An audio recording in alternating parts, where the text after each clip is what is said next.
The Johannesburg Roads Agency says it needs 83 million rand to attend to the roads and bridges damaged during the floods.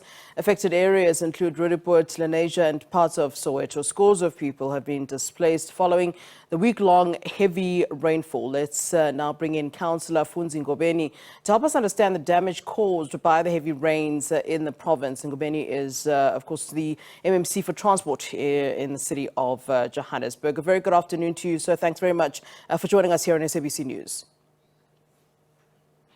Thank you very much, Flo, and good afternoon to all your viewers. Councillor, take us through the damage that our roads here in Gauteng have suffered as a result, of those heavy rains. Yes, Flo. The Johannesburg Roads Agency was one of the most affected entities in terms of the infrastructure that we look after. That is now our roads, local roads. And you look at the bridges across the city as well. There's a number of our bridges that have collapsed. And there's also some of our dams in the city that have also, lost their walls and so forth. So, yeah, we are the most affected one. Obviously, we've got other entities like City Power that, as we all know, they are still trying to get back, into operation because of the losses that they've experienced. So as the agency, the damage was across the city. The most affected areas were in Region C, as you said, places like Roodepoort, in Florida, places like, the Matolesville and Brandfisherville as you go into Soweto. Those places were really hardest hit. And Soweto, most places like in Mapetla, Meadowlands and so forth, we also saw, a number of houses, being flooded and so forth. So the damage has been quite intensive. The teams have been on the ground doing assessment of all these damages. It's not yet complete. I must confirm, Flo, that we expect, at least a better view of what the damage is in the beginning of the year, because the consultants are busy assessing exactly how much of this damage is going to cost us. This was also an exceptional circumstance. Obviously, with these rains, there were, more than what we're generally used to. But, I'm taking a look at one of the images that we're showing here of one of the huge potholes that we have in Johannesburg. And this has become something that Johannesburg residents have become so used to. It's quite clear that, this patchwork that keeps being done on our roads is simply not working. There needs to be something else for long term for the residents of Johannesburg. What is that plan? I mean, we keep hearing that money is required, but every time that money is given, we just see patchwork of roads, and clearly we need a longer term solution.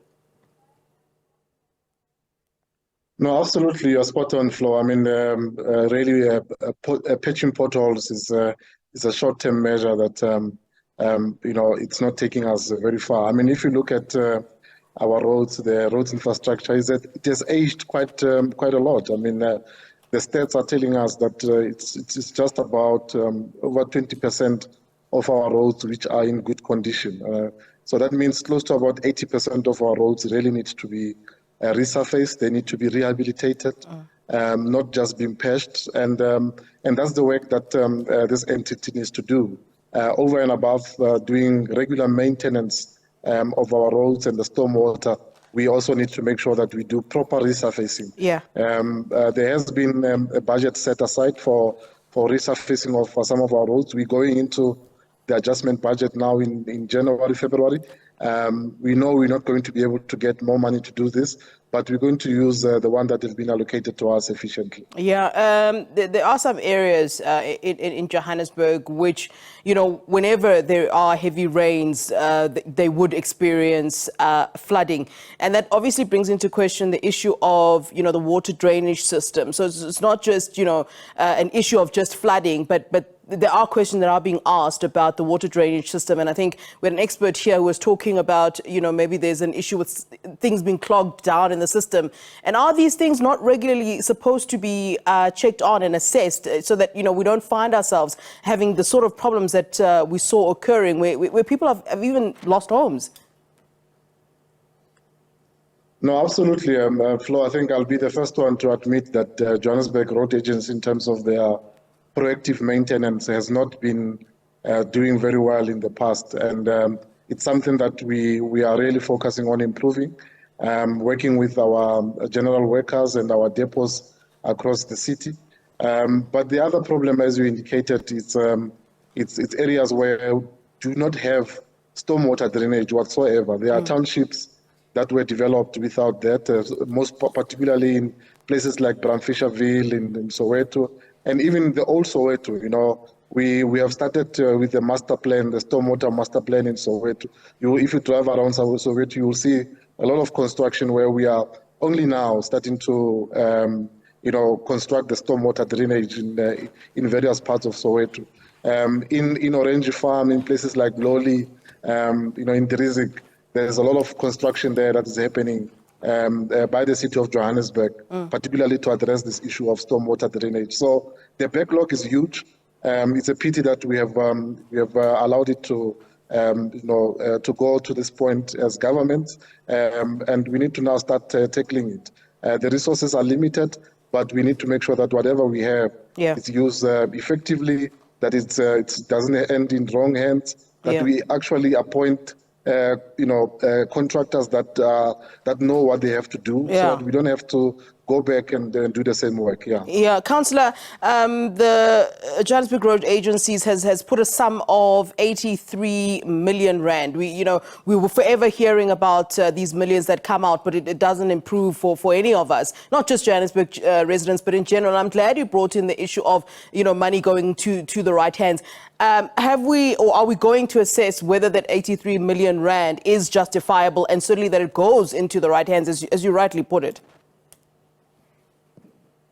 Absolutely. I mean, when I came into the department at the beginning of this year, late last year, as the new multi-party government, one of the things that we did was to bring in a service provider to assess all the contracts that have been awarded and to check the quality of work that these contractors have been doing.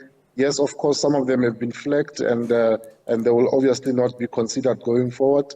But the issue is really, I always emphasize, Flo, is that it's not about cancelling contracts. The issue is at the root cause. It's where this assessment of contractors takes place, which is in the supply chain processes. At that stage, we should be able to pick up contractors that do not have capacity, that obviously don't have even references that are good. We should remove them and be able to get contractors that will be able to do the work. And that's what we are going to look at, even in this particular work. Councillor, thanks very much for giving us your time, and certainly for giving us that information. That's Funzi Ngobeni, who's Councillor there, MMC for Transport in the city of Johannesburg.